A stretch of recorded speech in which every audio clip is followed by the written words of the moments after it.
is Valley News Live at 4. Good afternoon, everyone. We start with an update on the investigation into the killing of Gabby Petito. Her fiancé, Brian Laundrie, has been missing for more than a month. Searchers found his notebook and backpack along with suspected human remains in a Florida reserve yesterday. As Jerica Duncan reports, his family's attorney now says there's a strong probability that the remains are his. Search teams, police, cadaver dogs, and a medical examiner descended on Myakkahatchee Environmental Park in Florida Wednesday looking for Brian Laundrie.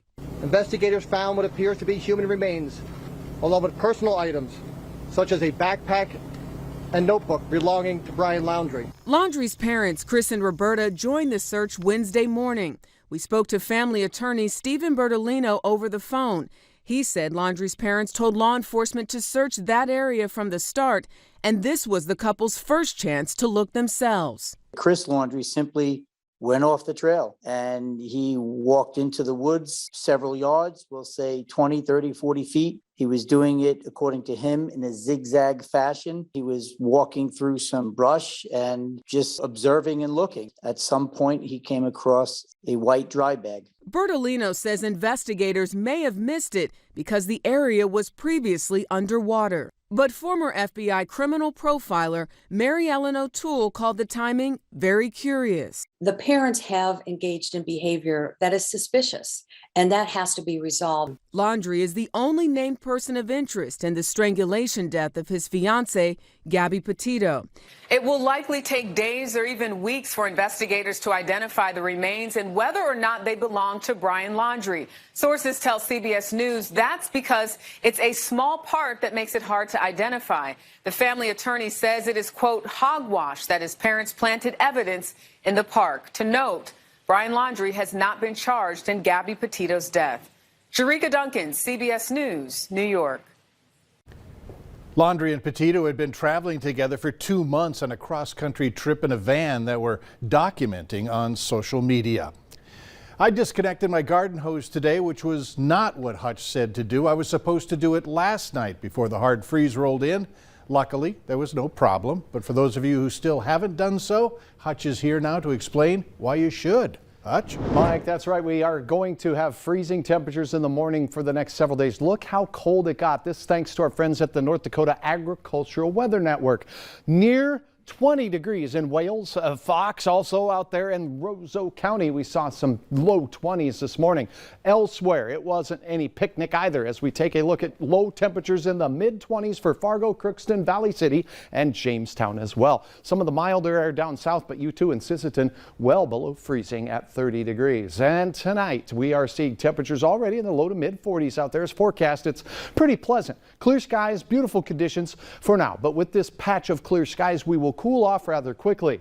Some rain showing up and some clouds as warmer air tries to work its way back into the western Dakotas, but it's going to struggle, folks. As we take a look at your planning forecast tonight, we will be below freezing by midnight, and we're on our way to a hard freeze once again. So take Mike Morkin's advice, disconnect those garden hoses, and stick around, grab a bowl of popcorn. I'll have details on how long the cold sticks around. Mike, in a moment. All right, thanks, Hutch. Investigators say yesterday's fire in Wadena, Minnesota was started by a cigarette. It happened just before noon at 202 Jefferson Street South. Everyone managed to get out of the building without any injuries. Fire investigators say a cigarette container was found on the deck portion of the roof, and high winds caused the fire to spread. People in 7 apartments were displaced, and several businesses have smoke or water damage. The College of St. Benedict and St. John's University near St. Cloud are investigating allegations that some male students started a competition this fall to tally sexual encounters with female students. A spokesperson for the school says that they have been investigating since that they learned about the allegations in late September. The Institute for Women's Leadership at the College of St. Benedict is encouraging students to walk out of class this afternoon to participate in a sit-in to demand action and stand up against sexual misconduct. Former Minneapolis police officer Mohammed Noor was resentenced today for his role in the 2017 shooting death of Justine Ruszczyk. He was responding to a 911 call that she made. The judge sentenced Noor to 57 months in prison. That is the maximum for second-degree manslaughter in Minnesota. Knorr was convicted and sentenced in 2019 to 12.5 years in prison after being found guilty of both third-degree murder and second-degree manslaughter. However, the state Supreme Court recently threw out his murder conviction. Knorr had already served more than 2 years in prison. The trucking industry is taking a major hit in the labor shortage. It is short 80,000 drivers, and the American Trucking Association says that's a record high. Truck drivers move 71% of U.S. economy's goods, but represent just 4% of the vehicles on the road. In North Dakota, the number of people getting their commercial license has remained steady. In 2019, we had just over 51,000 CDL drivers. In 2020, we dipped down to just over 50,000 CDL drivers. And currently today, we're at almost 51,000 CDL drivers again. A bipartisan infrastructure bill that's currently waiting in U.S. Congress could authorize billions of dollars for the transportation industry. Some changes include impacting workforce development and allowing drivers under the age of 21 to cross state lines. People who got Moderna and Johnson & Johnson vaccines could get a booster shot in a matter of days. A panel of experts for the CDC is about to vote on whether to approve those vaccine boosters. As Deborah Alferoni reports, they'll also consider whether to allow mix and match boosters. A CDC panel of experts will make their recommendations on whether to approve booster doses for Moderna and Johnson & Johnson COVID-19 vaccines. They'll also vote on whether any approved vaccine can be used as a booster, no matter which shot the patient got first. CDC Director Dr. Rochelle Walensky will have the final word. CDC's recommendations will not just address who should receive a booster dose, but also include what vaccine they should receive, how, and when. Wednesday, the FDA authorized extra doses of the Moderna booster for seniors and high-risk individuals 6 months after the second shot. For Johnson & Johnson recipients, boosters for all adults 2 months after the first dose. The FDA also said it's okay to mix and match vaccines. The mix and match really gives a good deal of flexibility to people. The White House is also preparing for the emergency use authorization of the Pfizer vaccine for children ages 5 to 11, and that's expected in early November.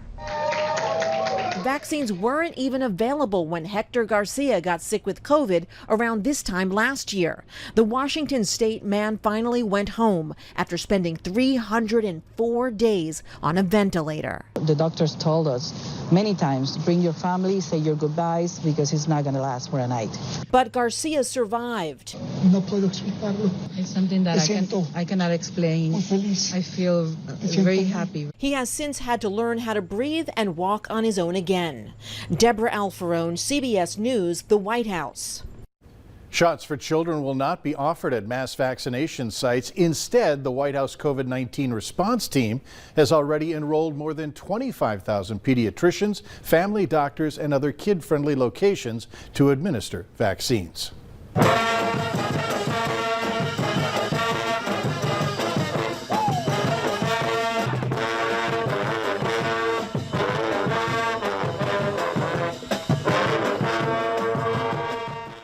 A big-time wake-up call for a big-time band. It's probably the biggest NDSU Gold Star Marching Band fan this morning in West Fargo that they were playing for.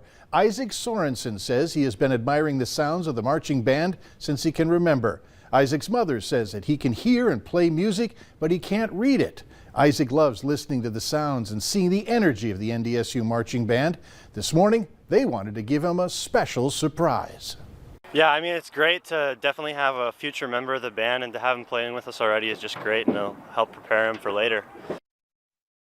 And the story even gets better. Take a look at these pictures.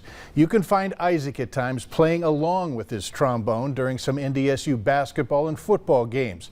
A couple of years ago, the band found out he could play trombone and asked him to play. He knows all the music moves and chants along with the band.